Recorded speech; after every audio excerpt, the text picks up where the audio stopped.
All right, thank you, Tim. Hello, Fontrans. My name is Stas. I live here in Warsaw, so I'm very happy to see all of you here this week. Welcome. Today, I would like to talk to you about generators in ECMAScript. I think it's one of the lesser-known features of ECMAScript. They have been around for a couple of months already. They're implemented in all major browsers. So I think this is the perfect time to start exploring the use cases and just get more familiar with them.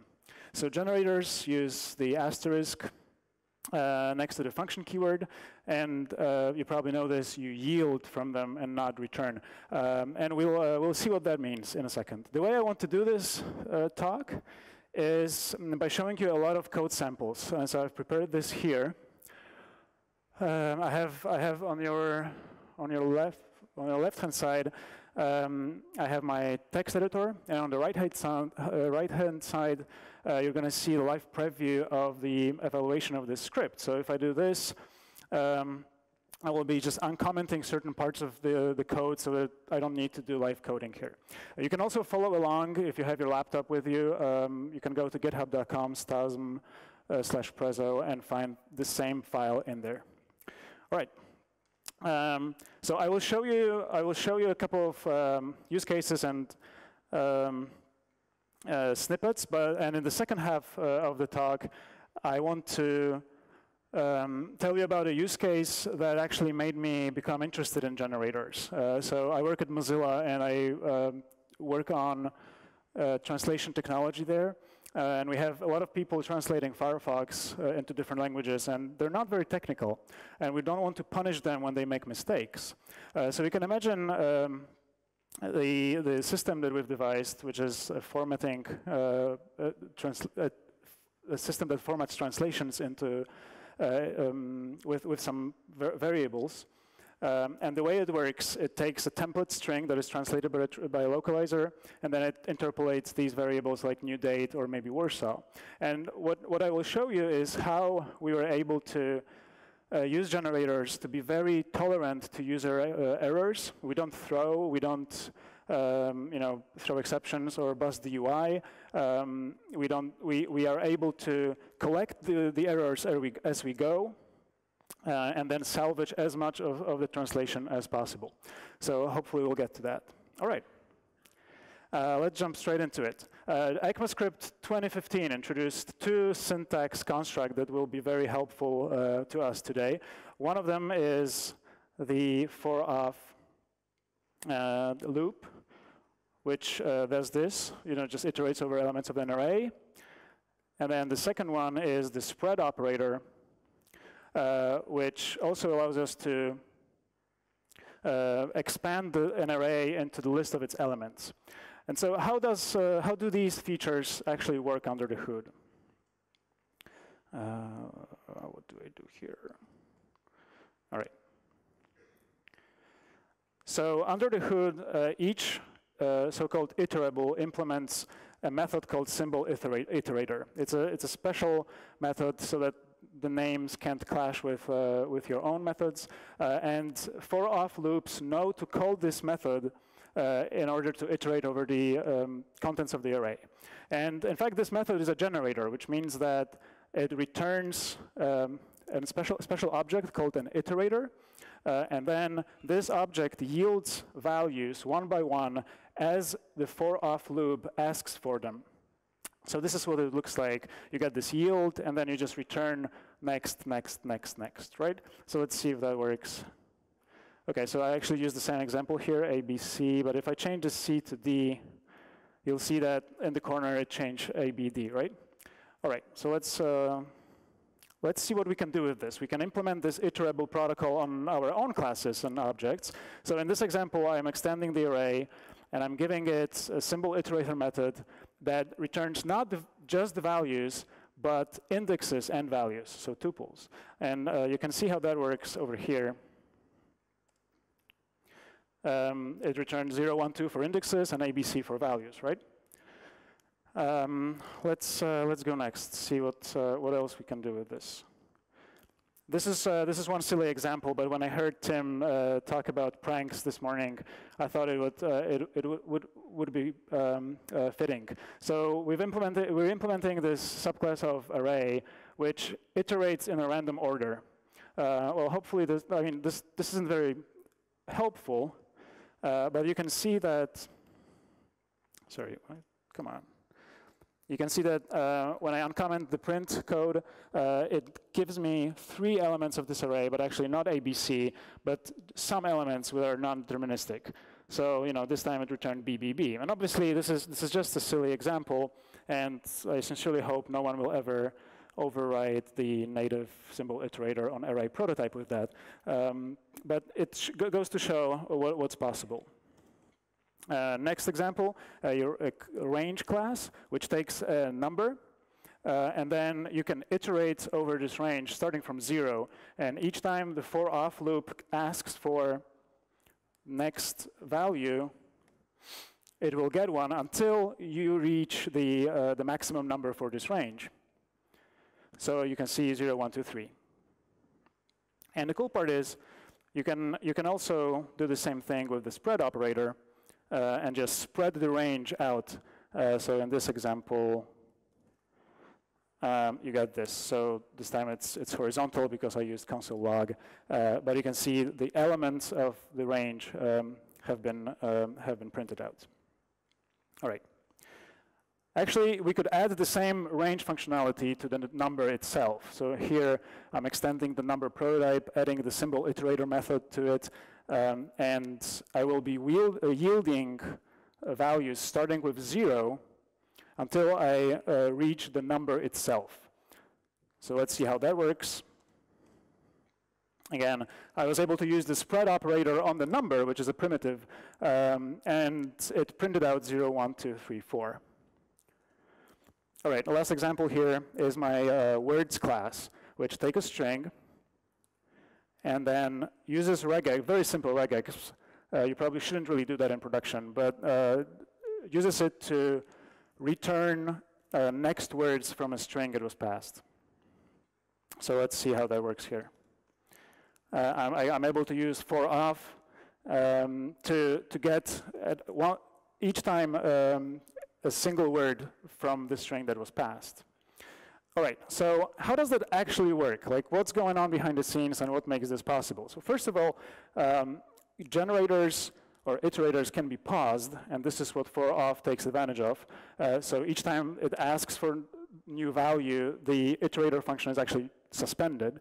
And they also keep state. So in this example, for example, the regex object sticks around for the whole lifetime of the iterator, and you probably know that regex, if they have the global flag, they keep state of the last search. So here I'm using this feature to actually look for the next word in the string, not the first one.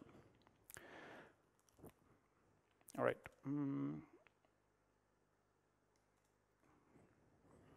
Let's see how this works in detail.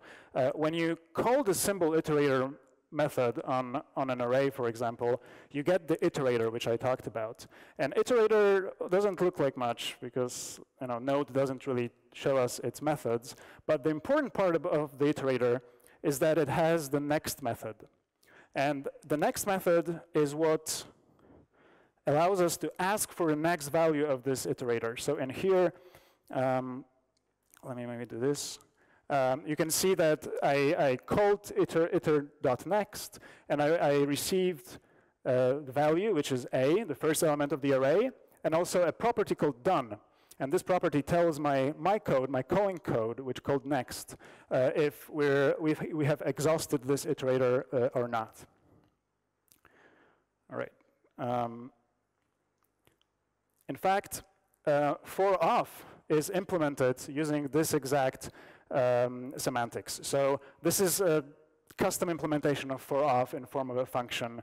And what it does, it takes an iterable, so maybe an array, and a function that will be applied to each element of that array. So you can think the body of a for-off function.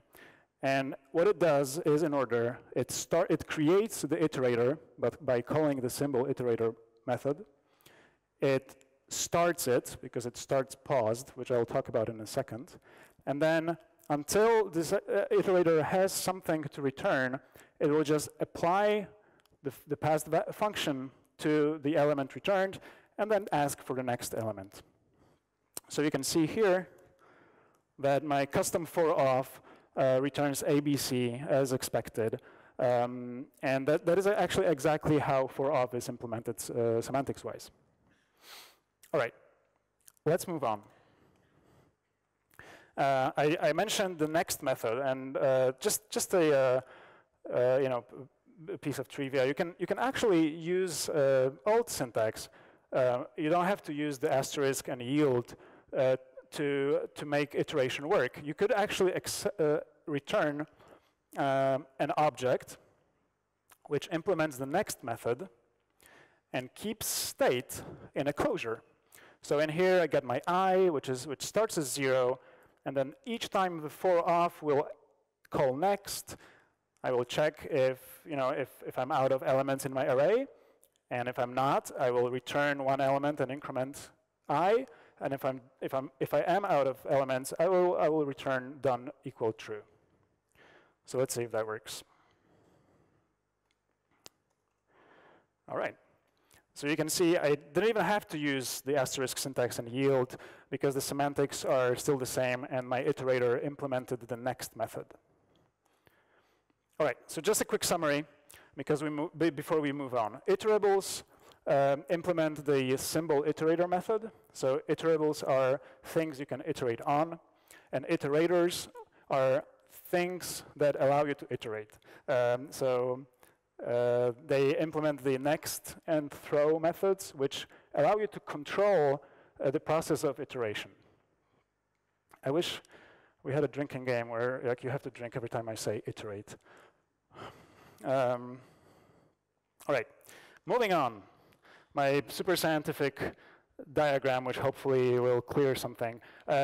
Just to reiterate, objects are iterables if they have symbol iterator. You can call it, you get something called an iterator, and you can call its next to get the value and the property which tells us if we're done or not. All right, so we know that we can use generators to iterate over collections, but what are generators good for in other cases? Well, if you go online and try to find helpful examples, oftentimes the code isn't very useful. I mean, they're sort of academic, and you're going to find like simple iterators that just yield values. And I don't know, you can probably console log these values, and that's it. You might find examples of infinite sequences. Well, that's a little bit more interesting, because now you're able to write code that technically would be in an infinite loop. But because yield suspends the execution of the iterator, you don't have to worry about that. And each time you call next, like in here, you're just going to get one value, and then the iterator pauses. And then you need to ask for one more. And then it returns you the next integer in this example. So if you were to put this in a for-off loop without any termination condition, this would probably, I mean, not probably, it will break your JavaScript engine, and you will run out of memory. And in fact, let me show you another example, because when you're going to be looking for documentation about generators, you're bound to find examples of Fibonacci sequences. The way this works is, again, an infinite loop which yields numbers, and then there is just simple math here that adds these numbers as per the Fibonacci sequence. And in here, I'm using the for-off, but note the condition, because I really need that, otherwise I would go to infinity and then break. But with the condition, I can print my numbers, and in this case, I'm stopping at 8. All right. So is this all that we can do about generators? Well, it's not, and that's why I'm here. Because something that really can change the way you think about JavaScript code is the next method, when you realize that you can also pass arguments to it. And that's really interesting. So I'm going to show you this example, which is a little bit silly, but hopefully the next one will make things clearer. In this example, I have a generator function which will yield 1, and then actually we will just discard that 1. We don't care about that at all. But then we will use this line here, so next 4, we pass 4 into the next, to assign 4 as the value of variable a inside of the iterator. And then we will yield 2, discard it, and call adder.next5 to inject 5 as the value of b, which allows us to then, inside of the iterator, add a plus b and return the result. So just to demonstrate that it works, what happens here is, sorry, this is a little bit, the iterator returned 1, but we don't care about it. It returned 2, we don't care about it. But in the end, it returned 9 because we had injected 4 and 5 as values of a and b. So how this could be useful at all? Let's see the next example. Oh, actually, no. OK, cool. Let's see how that worked before we see the next example. First, we start the we create the iterator by calling the generator function. So the adder is our iterator. It starts paused. Nothing happened yet. It's completely lazy. Next, we call the first next. And the iterator moves on to the first yield it finds. So in this case, yield 1. And the value, the return value of adder next is 1, but we don't care about it. We discard it. What happens next is we inject 4.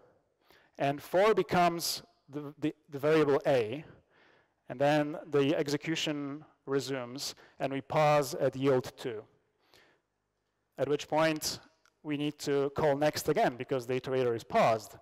So we will resume it with the method next, and we will inject 5 into the iterator. At which point, we just run until the completion of that function and return a plus b. All right, let's see an example that's a little bit more interesting. Instead of returning 1 and 2, let's return wrapper objects. So here it's a really simple object that has a result property, but you can imagine it actually something more. It has maybe an array of errors or some status codes, whatever you wish. But what you really want from that object is the value itself, so 1 and 2 in these examples. With proper use of generators and iterators, we can apply this pattern of injecting into the body of the iterator to actually unwrap these objects. So in this example, I will start the generator.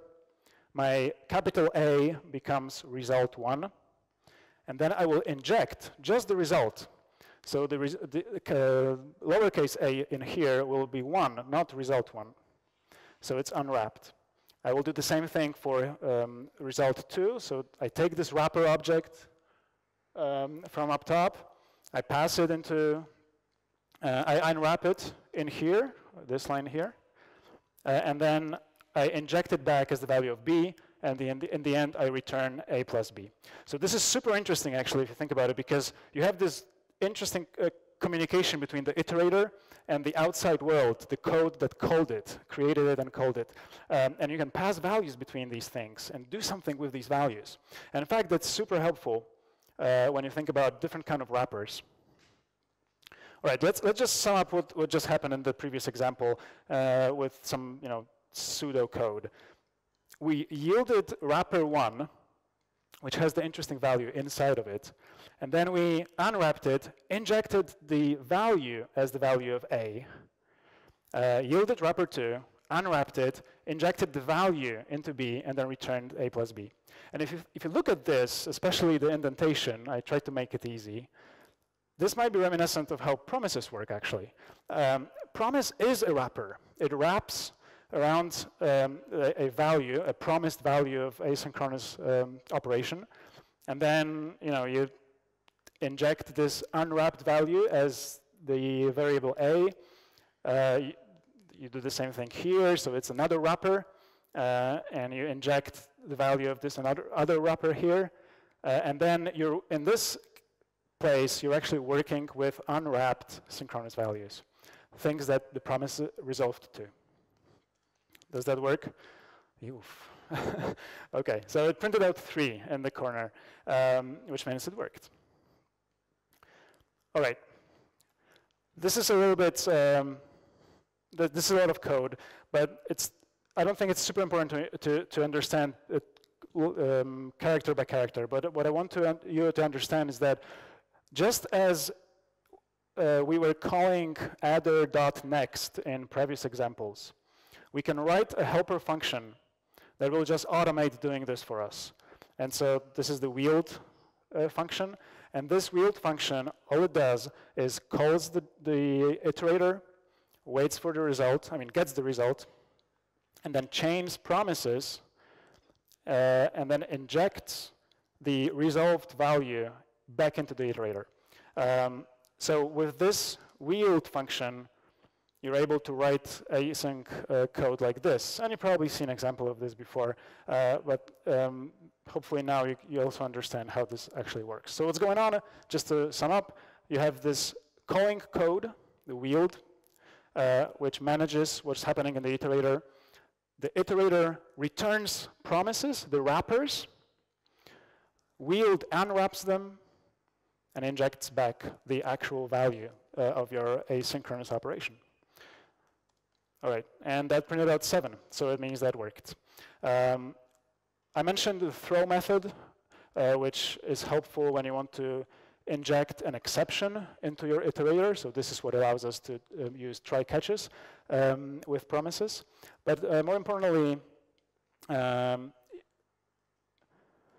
you will soon be able to just skip that boilerplate and don't worry about how wheeled works, or don't manage these generators on your own, because next version of ECMAScript will feature something called async functions. And that's exactly what's going on behind the scenes. They use generators, and there's this communication between the wrapper, the runtime, and the iterator itself. And they exchange promises one side, and the other way comes the resolved value. By the way, this is already available in Microsoft Edge, and it just landed in Chromium, I think 2 days ago. So everybody's super excited about this, but you can also use this with your favorite transpilation tools. Okay, I promised a real-life example of this formatting thing. So let me get to it. What I'm gonna show is a system where whenever there is an error, maybe misspelled variable, we will not be throwing errors at the user, but instead we will just collect errors. So everything we will be doing will be operating on wrappers, because we will need to keep track of the actual result of any operation and also any potential errors that happen during execution of that command. So let's see how that works. I got this very naive implementation of my format function that you saw before. And this one doesn't support any error handling, so it doesn't do anything. It just, it has filters which are used to transform things into other things, like uppercase Wednesday in this example. We get sort of a dispatcher function which walks the AST, and then when it encounters a text node, it just returns its value. But when it encounters a reference, and the reference in this example is this, for example, is a reference, it tries to resolve this reference using arguments that we passed to format function.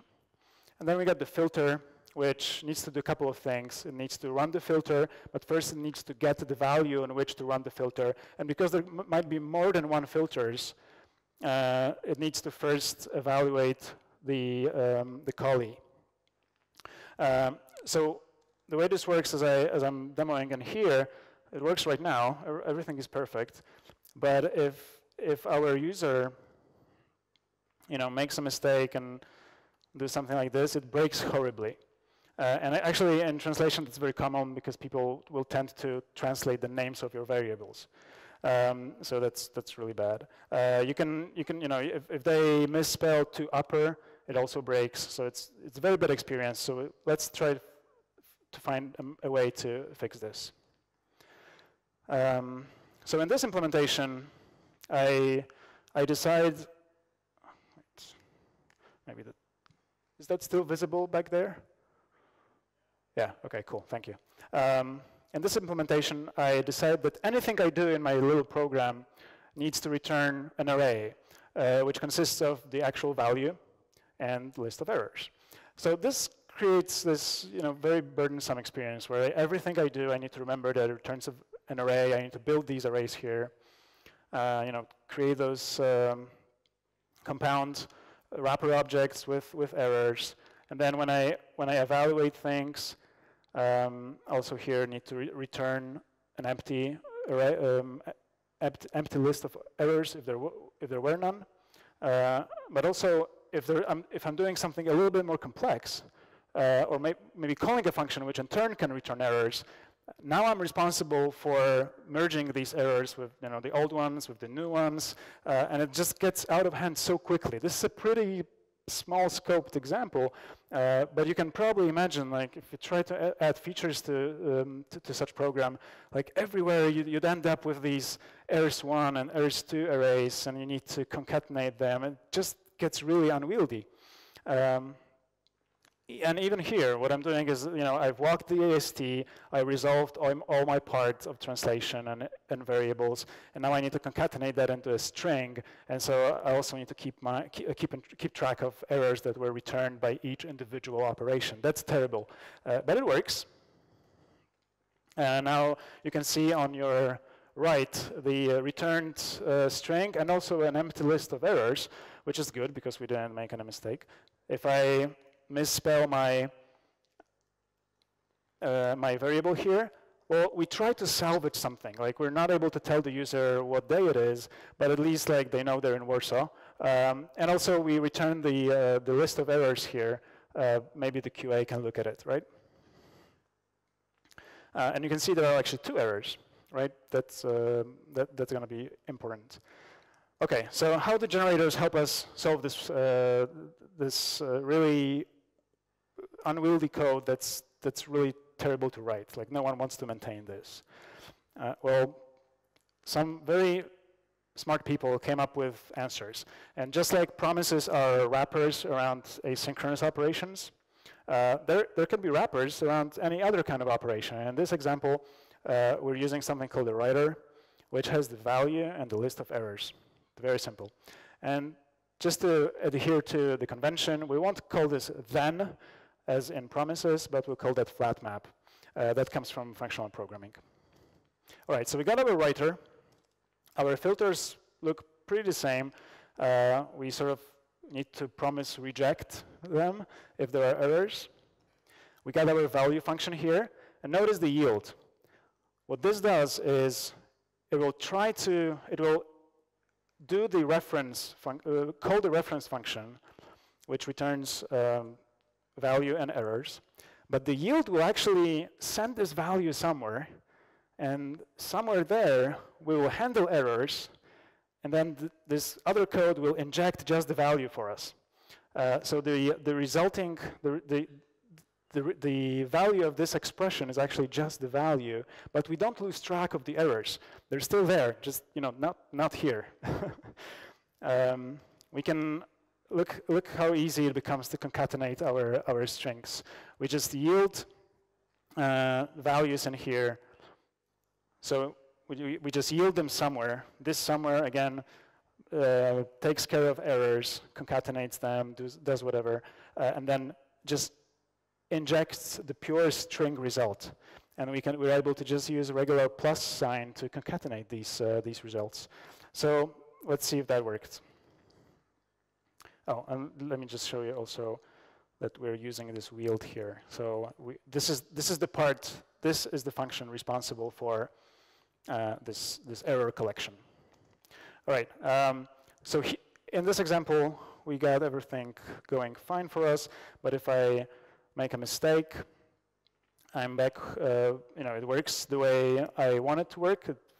salvages as much as it can. If I make a typo, it won't to uppercase the word Wednesday, but it's actually pretty good. I mean, there's a lot of information in this translation, and you can understand what it's saying. And we also return errors. Okay, last thing, and I'll be done.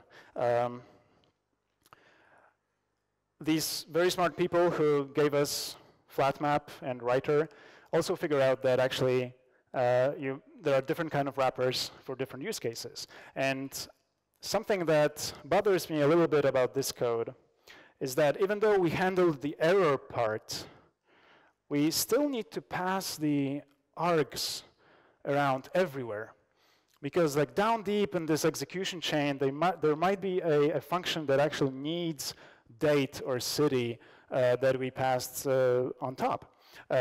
And like everywhere I need to pass args around. That's tedious. I mean, it's not as tedious as concatenated errors by hand, but it gets tedious.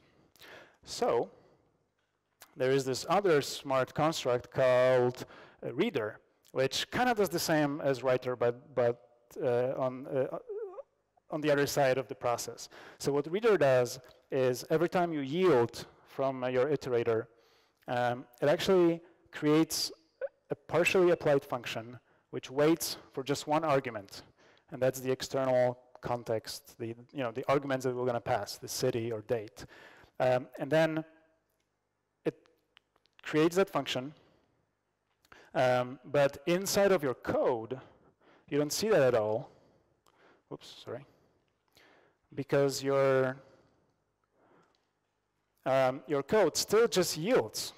So everything related to this abstraction is completely hidden away from you. And you can work and reason about the code just as if it was simple call expressions. And what happens is that every time you yield, you create this function that waits for one additional argument. The function is unwrapped, you work with values, but at the very, very end, in here, when I'm about to format my string, I get this final function that waits for just one more argument, and I inject arguments to it, and then it resolves. So it's a little bit like as if you've created this knot with ropes and whatever, but it's not tied. It's just made so smartly that it waits for just one string to be pulled, and then when you do that, it magically ties itself to a final result. And that final result is, again, our string. It's Wednesday, and we're in Warsaw, and there were no mistakes or no errors. But if we, again, simulate a typo error, and we're going to see that it worked, but an error was logged, and we can do something about it. All right. So that was our format demo. A couple of conclusions. Let me go back here. With generators, we can iterate. We can implement iterable protocols, but also we can actually bend time and space, because now we have this system where we can cross the boundary of the event loop. We can work with asynchronous promises as if they were synchronous. Or we can make things disappear and reappear as we need them, so we don't need to care about them anymore. But it just works. Okay, lastly, the most important part probably of this presentation. Generators are implemented in Firefox and Chrome. They're implemented in Edge 13. They're not available in Safari 9, but fully implemented in technical preview. And also, without any transpilation, you can use them, or runtime flags, you can use them in Node.js 6 and up. It's easy, very easy. If you already use Babel or anything like that, it's very easy to just add the regenerator runtime from our friends at Facebook. It's super small, like 1 kilobyte of a runtime that allows doing all of that in legacy browsers. And that's it. We did it. Thank you.